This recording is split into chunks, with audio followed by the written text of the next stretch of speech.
నుంచి వెళ్ళి చప్పట్లు కొడతారు వరకు ఆకాశ మార్గాల పక్షులు ఎలా ఎగిరిపోతాయో నా పాపంలా పటాపంచలేపిన నువ్వే నా సర్వభాగ్యం, నువ్వే నా జీవనం, నువ్వే నా నీడ, నువ్వే నా దిక్కు. దండము నీ కరుణా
నేను తొలిసారిగా చూడరా నువ్వు పాఠశాలలా నేనేనో వంటశాలలా. నీ తల్లిదండ్రికి ఏనాడైనా చూడాలని నాకు ఆశ కలిగిన ఆ కోరిక ఫలించలేదు. నా సౌభాగ్యం ఫలించినాను.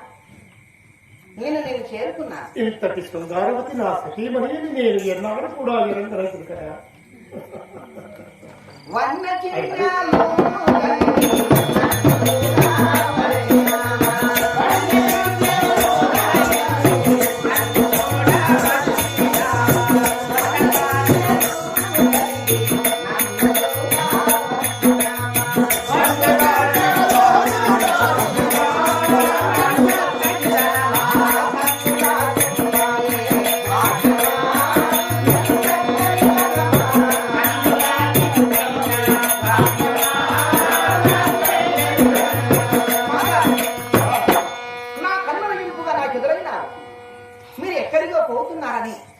నాకు ఆలోచన కలుగుతున్నారు.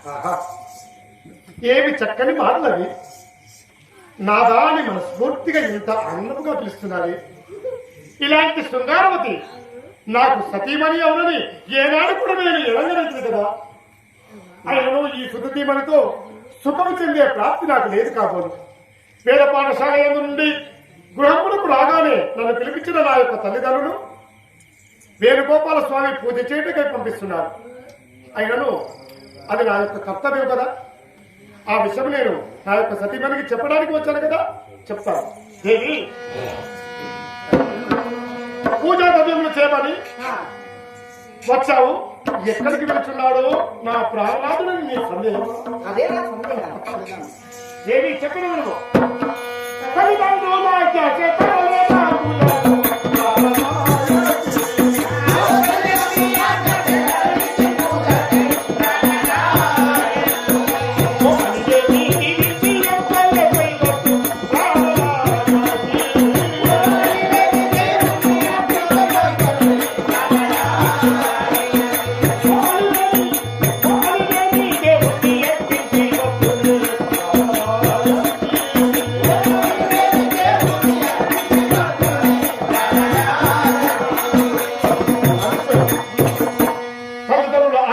చేకొని వేద పాఠశాల విద్యాబుద్ధులు నేర్పిన గురువుగారి యాత్ర చేకొని ఆ వేణుగోపాల స్వామి పూజలు చేయడానికి నేను వెళుతున్నాను.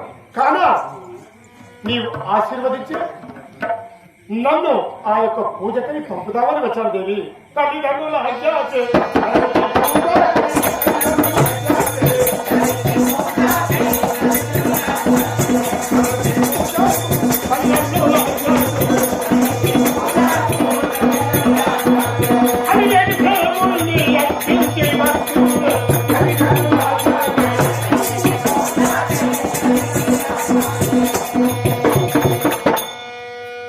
తల్లిదండ్రులు ఆది చేకొని పూజకు వెళ్ళడానికి వచ్చాను. దీవించి చిలకము దిద్ది పూజకై నన్ను సాగనందుని నేను వెళ్తాను దేవి.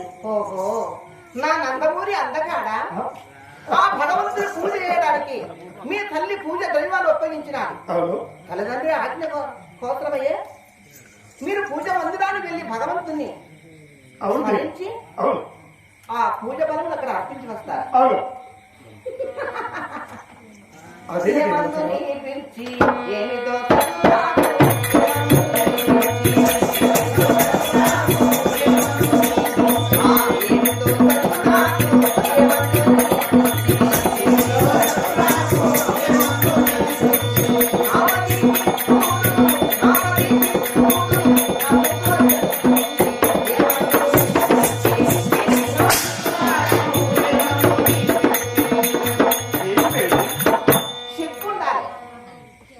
భగవంతుని పూజ వెళ్ళిపోతున్నారు.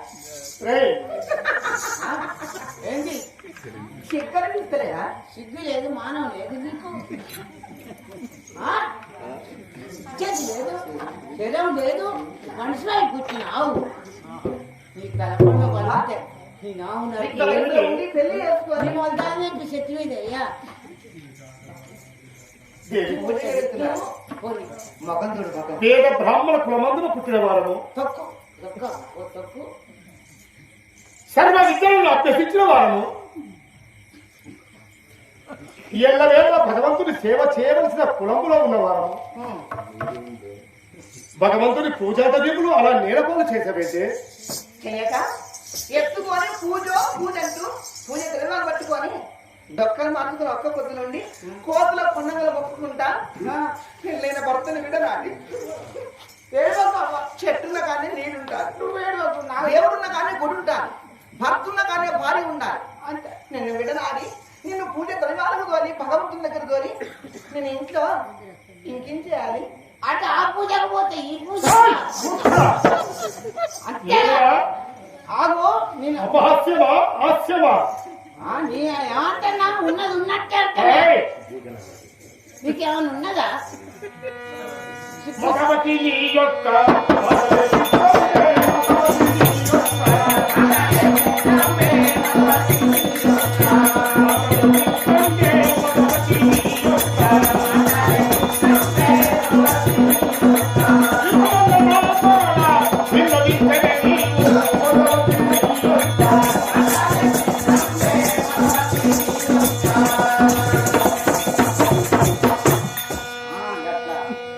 దేవి, నీ మాటలు విచిత్రముగా తోచున్నవి.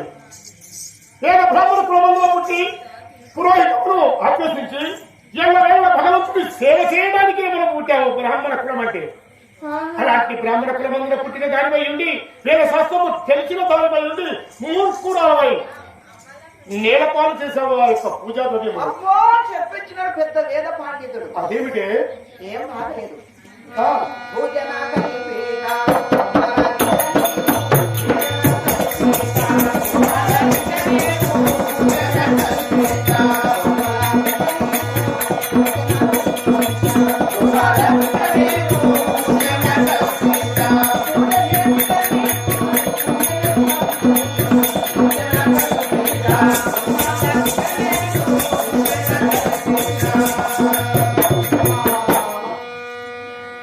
రాళ్ళకు రప్పలు మొక్కితే పుణ్యం వస్తారు.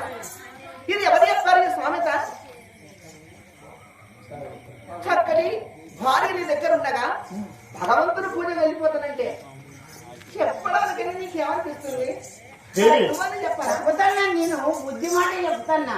ఆ పూజ కట్టకపోతే ఈ పూజ ముచ్చిపోదా? ఆ భగవంతుడు పూజ చేయాలంటే అక్కడి దేవునికి బిందెడు నీళ్ళుగా, ఆ, ఈ దేవునికి చెంబడి నీళ్ళుగా.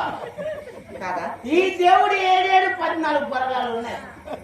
నువ్వో మొక్కు. మన ఇంట్లో లేదా దేవుడు? గణ్యం ఉన్నాయి. ప్రతి ఉన్నారు. అందుకే చెంబ నీళ్ళు సరిపోతే అంటున్నాడు. రేయ్, ఇంట్లో దేవుడిని మొక్కి ఇల్లాలు చూసుకోక నేను అప్పుడు ఏమన్నా నీ భార్య మంచిది కాదు పోకాయ పోకాయ అంటే అన్నవారేమో అని నేను అన్నా. నా భార్య మొక్కం చూడక చాలా రోజులు అవుతుంది, నువ్వు వచ్చినావు. దేవి, అలా నిందిస్తున్నావు. నింద చేయడము ఏనాటికి నీ స్త్రీకి సహజము కాదు. ఒకవేళ మగవాడు జుగుతని తాగబోతూ తిరుగుబోతైనా కానీ ఆడది